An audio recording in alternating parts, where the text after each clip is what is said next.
معاون سابق فرمانده آمان دسته تعینات مخصوص میلیس وزارت کارهای داخلی تاجیکستان پادپالکوونیک زولفونوف ابیبولا وفات کرده است.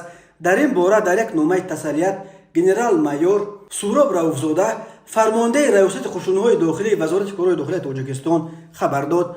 نامه تسلیت گنرال رئوفزاده را روز 4 دکبر سال 2022 در فیسبوک منیم عالموف رهبر نشریه امروز نیوز نشر کرد. سوراب رئوفزاده درباره کی و چگونه جان باختن ابیبولا زولفونوف تفصیلات زیاد نداده است و تنها نوشته است که او به نزدیکی در یکی از تصادف‌ها هلاک شد. امسال علاقه دست کم 3 کارمند آمان به طور فاجعه‌ای هلاک شدند. 2 کارمند این دسته مخصوص میلیسیا ماه مای در راه به سوی ولایت مختار کوهستان بدخشان در ناحیه درواز بر اثر به دریای 5 سرازیر شدن ماشینشان جان باختند.